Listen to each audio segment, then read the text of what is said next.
Et nous sommes de retour au plateau pour la dernière partie de cette émission. Nous abordons notre quatrième sujet. Nous parlons du Togo et de l'Assemblée générale de l'Organisation des Nations Unies.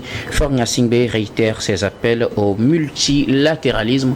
Le président de la République togolaise, Faure Gnassingbé, s'est prononcé à la tribune de l'Organisation des Nations Unies lors des débats de l'Assemblée générale, soit en 19e édition, qui est en cours à New York, aux États-Unis. Pour cette prise de parole, le président togolais est revenu sur ce qu'il disait déjà le lundi lors du sommet pour l'avenir à cette Assemblée générale. Il réitère ses appels au multilatéralisme. Plusieurs aspects ont été abordés par le président togolais. On ne pourra pas les aborder tous dans nos analyses, mais elles vont permettre à nos analystes sur le plateau d'analyser ou d'aborder quelques-uns de ces aspects qui leur conviennent. Il a parlé entre autres de coopération internationale, de la place de l'Afrique, de la lutte contre le terrorisme, et s'est inquiété surtout pour notre avenir au plan environnemental et aussi au regard du fonctionnement des institutions. Il a estimé pour que la nouvelle coopération puisse marcher, il faudrait qu'on accorde à l'Afrique la place qu'il lui faut. Il faudrait qu'on considère les États africains. Il faut du respect beaucoup plus pour les États africains. Plusieurs aspects qui seront sûrement analysés par nos invités sur ce plateau. La parole est à qui veut la prendre en premier. Vous avez suivi avec nous le discours du chef de l'État, Faure Gnassingbé. Quelle réflexion cela vous inspire-t-il? La parole est à qui veut la prendre en premier. L'intervention du chef de l'État est riche en idées, très riche en idées. Il a émis plusieurs pistes de solutions. Et maintenant, le reste, c'est comment l'appliquer pour lui-même et les autres chefs d'État. Vous savez, parfois il faut imposer le respect de soi. Si nous prenons par exemple les pays de l'AES, ils arrivent à faire le choix de leurs partenaires et ils sont clairs, c'est gagnant-gagnant. Si tous nos chefs d'État peuvent sortir de l'emprise de l'Occident et s'imposer aux Occidentaux qui arrivent ici ou aux organisations internationales, soit de Breton ou de n'importe quel horizon, c'est à nos chefs d'État et nos gouvernements de leur imposer ce que nous voulons et comment nous le voulons. Et surtout cesser de brader ou de confier la gestion de nos ressources minières surtout, ou de nos installations portuaires ou toute autre richesse à des expatriés occidentaux et qui alors rapatrient le jour le jour tout ce qu'ils font comme agents au Togo. Ça fait que parfois vous avez la structure publique confiée, puisque vous savez c'est aussi une règle que le FMI impose à nos États, la privatisation. Quand on privatise nos structures publiques et qu'on le remet à un Français, à un Anglais ou à un Américain, ils trouvent une stratégie pour alors rapatrier les choses du jour au jour dans leur pays. Ça fait que sur les notations, dans les grandes institutions, là, on dit voilà, le pays là s'en sort bien, voilà le taux de croissance et tout, mais ça ne se sent pas dans le panier du ménager. Pour vous, c'est ce qui fait que ça ne se sent pas? Oui, parce que au fait, nous gagnons combien? Quand vous prenez par exemple une structure d'État que vous remettez à sa gestion à un privé, vous prenez, vous ne partagez pas parfois les dividendes, on vous paye des taxes, point c'est tout. Et dans quel format on paye aussi les taxes. Voilà que, par exemple, si nous prenons notre pays, le Togo, il y a des grandes industries qui sont toujours dans la zone franche. Ça voudrait dire que ce que nous percevons comme taxe n'est pas si grand. Ça ne nous aide pas.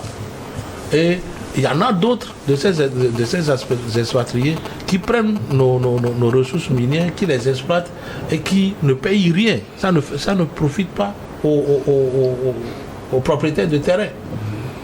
Si moi je prends par exemple Scan Togo Mine et Wassem à Tablibo, mais nos populations respirent les résidus de calcaire et ne profitent pas de ces sous. Les Indiens emportent tout le sou, les Allemands emportent tout le sou.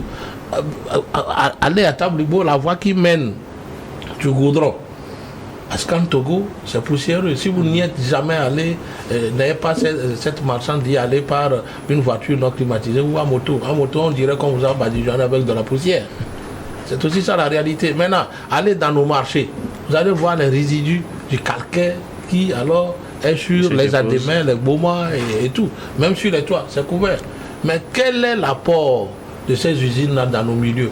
Il n'y a pas, même cette loi qui demande à ce que l'entreprise verse une partie de ses profits aux populations. Il y a des entreprises qui ne le font pas, il y a de ces usines qui ne le font pas. Alors, c'est à nos dirigeants d'imposer ces nouvelles idées qu'a sorti le chef de l'État au cours de ce sommet-là, pour passer alors de ces accords où nos richesses à ces expatriés-là, que ça soit gagnant-gagnant et qu'on leur impose un certain nombre de jeunes qui doivent occuper un certain nombre de places dans l'entreprise pour veiller à ce que, par exemple, si je prends par exemple Wassem, la machine qui donne ou qui calcule le calcaire exploité, il n'y a aucune structure de l'État togolais qui va constater, pour vérifier. C'est laissé à la merci des Indiens et c'est eux qui, à la fin de l'année, disent à l'OTR, voilà le nombre de tonnes de calcaire que nous avons extrait cette année. Et cela ne nous avantage pas. Merci beaucoup. À vous, Robert Kosigan. À côté, alors, Sana, vous avez suivi ce discours du chef de l'État. Quelle réflexion cela aussi suscite-t-il? Non, il y a beaucoup de réflexions. Mais moi, ce qui m'intéresse, c'est surtout la menace terroriste. Vous savez, lorsque vous prenez les intentions du groupe de soutien à l'islam aux musulmans, leur objectif, c'est conquérir les pays du Golfe du Guinée. Oui. Et quand vous apprenez ça, et puis aujourd'hui, ils se sont tous regroupés, toutes ces organisations terroristes qui étaient plus ou moins avec une organisation hétéroclite, aujourd'hui, ils se sont tous regroupés derrière le JNIM qui mène ces attaques-là. Et donc, quand vous avez cette terroriste en face de vous, vous l'avez vu que ce soit au Mali, au Niger, au Burkina, aujourd'hui, les frappes ciblées par des drones, c'est ça qui peut vraiment les inquiéter, alors que c'est une technologie qui est coûteuse, qui est très chère. Et lorsque vous entendez le président de la République qui parle de revisiter le modèle de coopération aujourd'hui, le modèle qui consiste à venir déployer des forces étrangères pour combattre ces groupes, ce modèle, à mon avis, est dépassé aujourd'hui. Quel modèle convient-il? Aujourd'hui, on sait ce dont on a besoin, ce sont des armes sophistiquées. On n'a pas besoin de présence étrangère, on a besoin des moyens nécessaires, des moyens efficaces. Comme par exemple ces drones-là qui viennent beaucoup plus de la Turquie, qui font leurs preuves.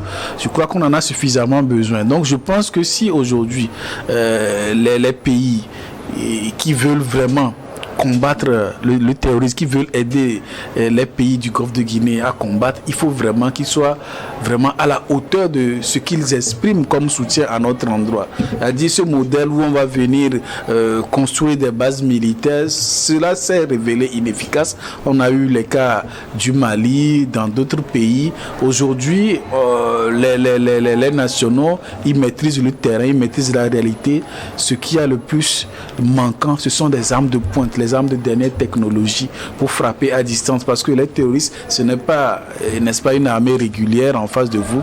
Ils sont tapis dans l'ombre, ils se déplacent par moto pour aller commettre leur forfait. Donc aujourd'hui, c'est de cette technologie-là. Donc sur ce plan, je pense que si la coopération internationale peut vraiment intégrer cette approche pragmatique dans leur approche, je pense que ce serait vraiment au bénéfice gagnant-gagnant de nous tous, comme il a dit. Le second volet, vous savez, ces pays occidentaux aussi, quand ils disent du gagnant-gagnant, ça veut dire si vous gagnez 100 francs, eux, ils s'arrangent à ce qu'ils gagnent peut-être 10 000.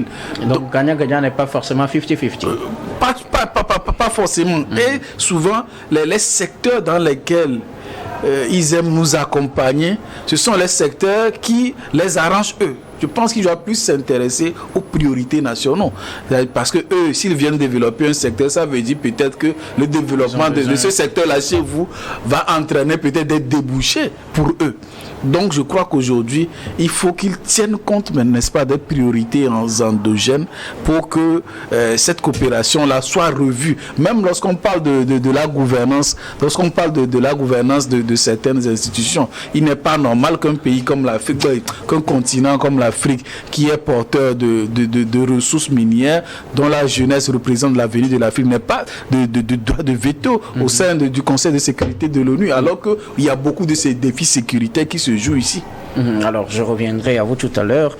Sana, alors, plutôt Michel Tchadja, vous avez suivi avec nous ces discours du chef de l'État lors des débats à l'Assemblée générale de l'Organisation des Nations Unies. Qu'est-ce que cela vous inspire comme réflexion? Non, c'est un discours très riche. C'est un discours très riche. Très dense. Très dense. Il y a beaucoup de choses qu'il faut prendre en compte, ce n'est pas tout. D'abord, le chef de l'État exige le respect des pays africains. C'est très important, à mon avis, parce que la manière dont une partie du monde, je vais l'indexer, l'Occident, traite les pays africains, ce n'est pas normal. Il va falloir quand même, merci pour le courage du chef de l'État, il va falloir quand même leur dire que non, il est temps de nous respecter. Il est temps de nous respecter parce que nous avons aussi quelque chose à prouver à la face du monde. Et ensuite, il dit les visions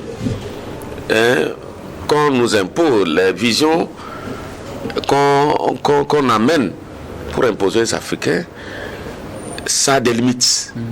Il va falloir permettre aux Africains de se développer à partir de leur réalité.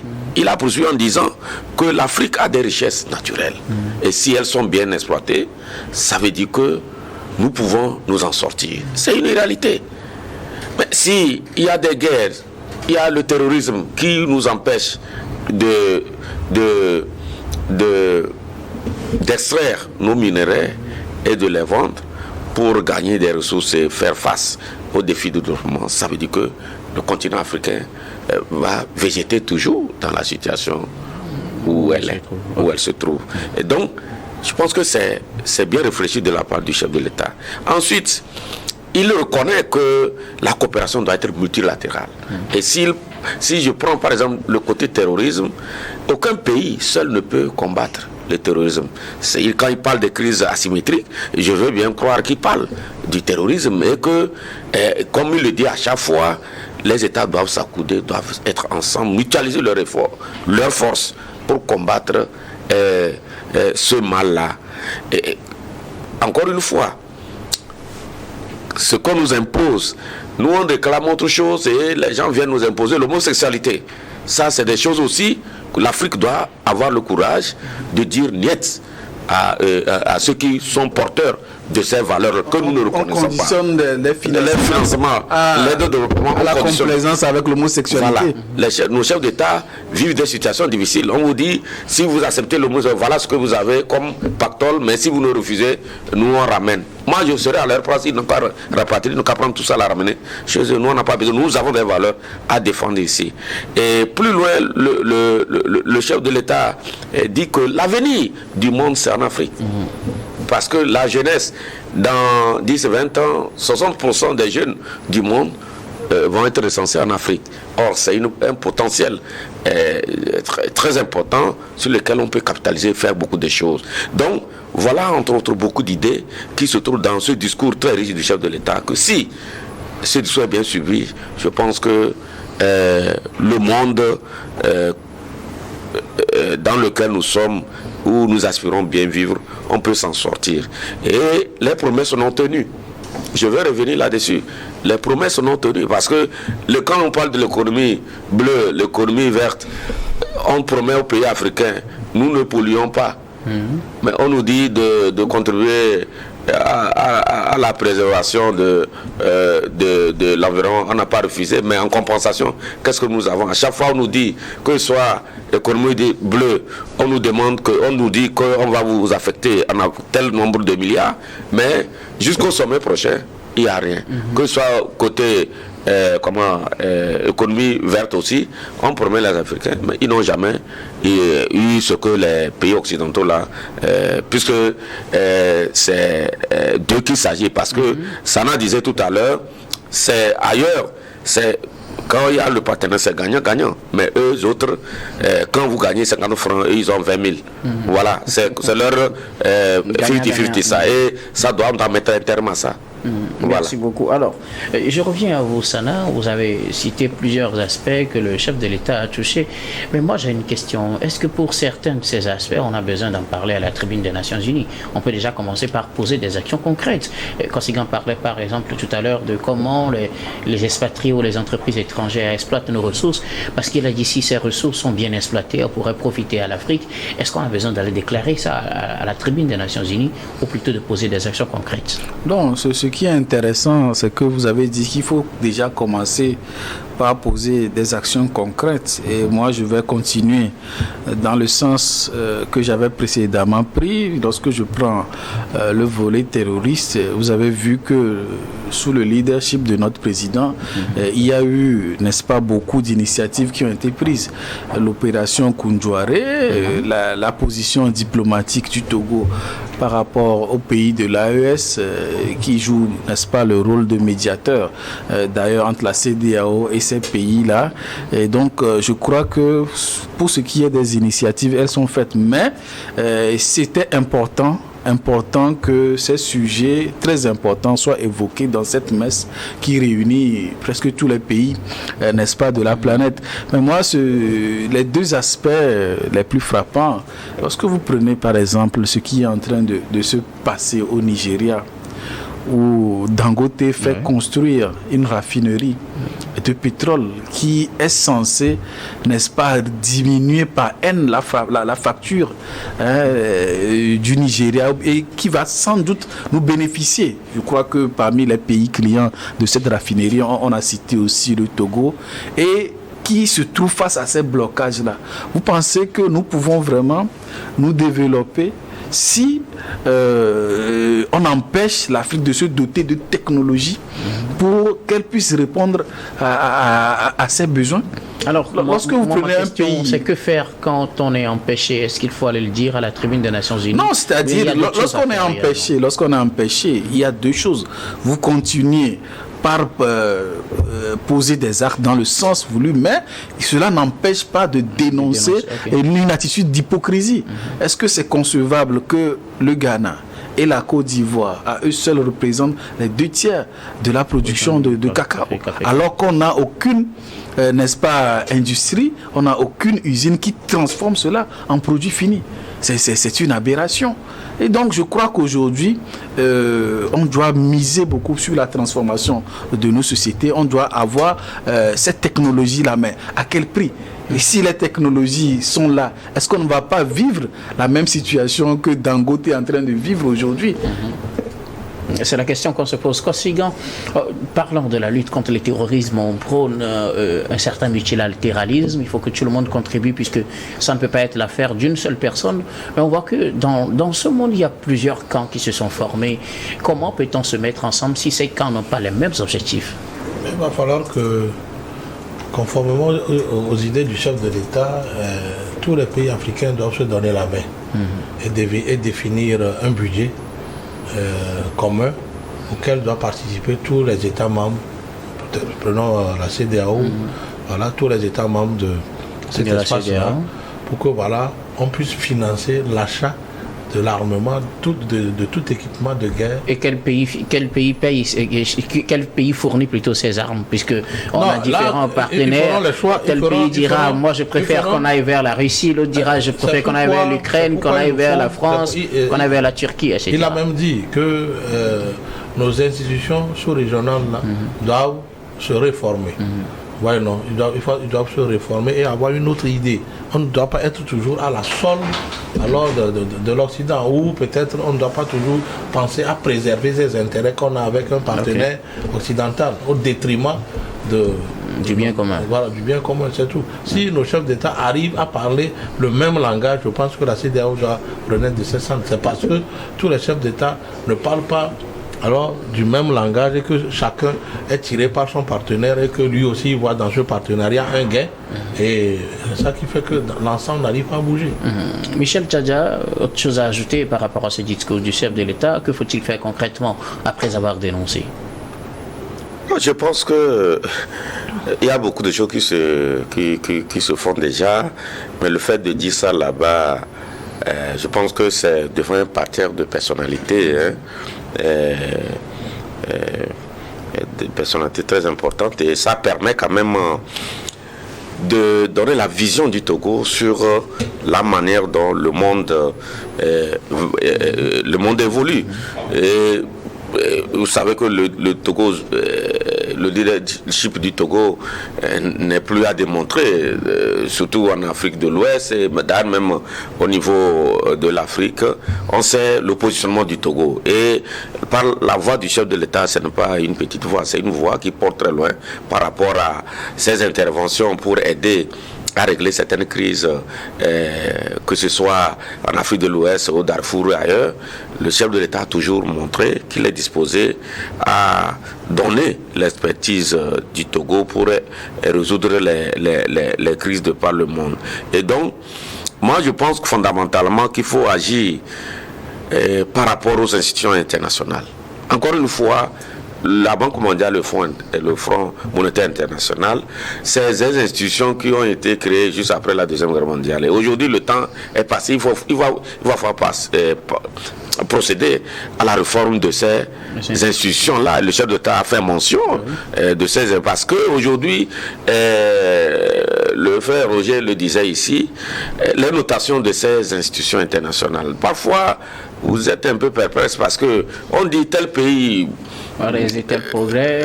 Des progrès, mais en quoi? Bon, mais vous voyez que les populations croupissent dans la misère, et parce qu'ils imposent un certain nombre de choses aux États qui obéissent au détriment de l'intérêt de leur population. Et dans notre pays, alors que sur le terrain, les populations n'ont rien.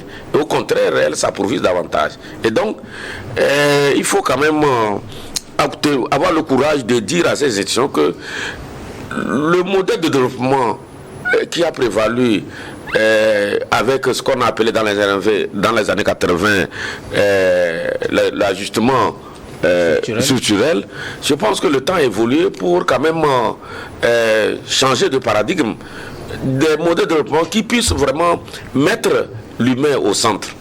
Parce qu'aujourd'hui, quand vous les prenez, ces institutions, leur vision, leur façon de faire, ça n'a rien à voir avec les intérêts des populations, surtout en Afrique. Et donc, je suis d'accord avec le chef d'État qui demande d'aller à la réforme de ces institutions internationales-là. Merci beaucoup. À vous tous pour vos contributions. Nous arrivons pratiquement à la fin de ce numéro de Regard Croisé. Mais avant de nous séparer, nous allons faire notre habituel dernier tour de table. Ce sera pour vos mots de fin sur un sujet de votre choix. Et je commence par vous, Robert Kosigan à côté. Je voudrais appeler les jeunes à utiliser positivement les réseaux sociaux. C'est cette guerre de clans qui se dessine sur les réseaux sociaux qui, de nos artistes, sont devenus, je ne sais pas, qui font la guerre en s'insultant sur les réseaux sociaux. Je pense que cela ne va pas concourir à leur bonheur. Quand on est maître de l'art, d'un art qu'on choisit de développer, de devenir peut-être une star, je ne pense pas quand même qu'on peut utiliser les réseaux sociaux pour s'insulter du matin au soir. Or que ceux qui ont créé cet outil de TikTok, c'est pour d'autres fins, comme la publicité ou se faire connaître de par le monde. Ils peuvent aussi chanter à longueur de journée, présenter alors leurs albums, leurs danses et tout, qui alors peut leur permettre d'avoir peut-être des partenaires un peu partout dans le monde, pour mieux vendre leur musique que de s'insulter du matin au soir. Et ensuite, ils ne donnent pas un bon exemple à la génération qui les suit du jour le jour. Ce n'est pas du tout bon. Parce que rien ne se fait dans la division, c'est dans la paix, c'est dans l'amitié. En Afrique ou au Togo, nous avons les voies par lesquelles on règle nos différends. Ce n'est pas pour rien, on dit en Afrique, le linge sale se lave en famille. Pas sur les réseaux sociaux, où on se raconte des insanités, ce n'est pas bon. Merci beaucoup. Je salue Clikamé et je prie le gouvernement de de faire en sorte que l'électricité puisse arriver à Klikamé. Voilà. Merci beaucoup. À vous, Robert Kossigan. Klikamé dans le Vokonou. Voilà. Ah oui, voilà, merci beaucoup. La précision était très importante. Justement. Merci beaucoup à vous, Robert Kossigan. À côté, vous êtes analyste politique et président de l'AJD Alliance Jeunesse Développement. Merci d'être passé sur ce plateau. Merci, docteur. Michel Tchadja, vos mots de fin. Mon mot de fin, c'est en direction du port autonome de Lomé.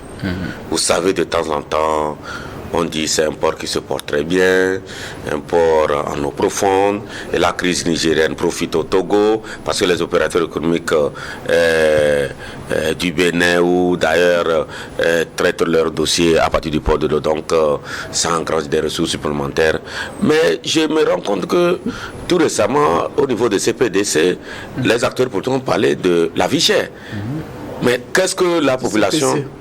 CPC, ouais. Excusez-moi. Cadre permanent de concertation, les acteurs politiques ont pris la peine de débattre du problème de la vie chère. Mais alors, qu'est-ce que les Togolais ont actuellement, parce que moi, le port de Lomé se porte très bien, et au contraire, la misère va grandissant. Et donc, il faut quand même que... Vous ne voyez pas les retombées. Non, les retombées, c'est quoi? Mais qu'on nous démontre dans les semaines, les mois à venir, que nous avons un port qui est florissant et que la bouteille de gaz, le prix de la bouteille de gaz est diminué, qu'on voit que le prix du bol d'haricots ou de maïs diminue. C'est là où les Togolais vont dire que ça veut dire qu'il y a des choses vraiment qui se font au port et que les Togolais, sinon à l'heure où nous sommes, on ne voit rien. Donc dans le Togolais lambda ne voit pas ce que le port de Lomé donne aux Togolais. Voilà. Merci beaucoup à vous, Michel Tchadja. Vous êtes journaliste, directeur de publication de Ouara les vainqueurs. Merci d'être passé sur ce plateau. C'est moi. Sana Véhuel, oui, en fait, je voudrais d'abord revenir sur une information. Bon, en tout cas, il y a une information qui m'est parvenue concernant l'affaire de tentative de coup d'État au Bénin. Apparemment, le groupe NCA nie l'existence d'un tel compte. Ils disent qu'il n'a pas de compte de l'intéressé ouvert dans la livre à hauteur de ce montant et qu'il s'agit que depuis juillet plutôt l'intéressé a souscrit à un contrat d'assurance vie d'une valeur de 55 millions plutôt et qu'il est disponible à donner de plus amples explications au procureur spécial de la CRET pour la manifestation de la vérité. Mais ensuite, ce que moi je voudrais dire, c'est d'encourager le gouvernement à engager le projet sur le dédoublement de la nationale numéro 1 au vu des accidents qui vraiment font perdre des vies aux citoyens. D'ailleurs, ce serait un avantage économique en liaison avec le développement de notre port. C'est la seule voie aujourd'hui d'accès au pays de l'Intel. Donc vivement... Et pour ne pas vous couper, quand vous prenez Lomé pour l'intérieur du Togo, dans la montée, c'est-à-dire en montant, en allant vers l'intérieur, la rue, la nationale numéro 1 est impraticable, côté montée, en allant. Voilà. Donc vivement que ce projet soit lancé. Je sais que les ressources, c'est-à-dire la technicité ne manque pas. On a un groupe EBOMAF, il y a d'autres. Vraiment, je pense que c'est le moment de lancer les partenariats avec les Chinois, avec les groupes nationaux, pour que vraiment ce projet soit une priorité. Merci beaucoup. J'espère bien que la 5e République va nous offrir ça très rapidement. Merci. À vous, Sana Véhuel Sadjouretou, vous êtes analyste politique. Merci d'être passé sur ce plateau. C'est moi. Merci beaucoup. Nous disons également merci à toutes les équipes techniques et rédactionnelles qui nous ont aidés à préparer et à présenter cette émission. Merci beaucoup à Richard Kofanga et Christian Obaniko à la réalisation, à Solange Gueli à la diffusion, à Fofo Golo à la caméra et surtout à vous, très chers téléspectateurs, de nous avoir suivis. C'est la fin de ce numéro de Regard Croisé. Je vous retrouve demain avec le même plaisir pour un autre numéro.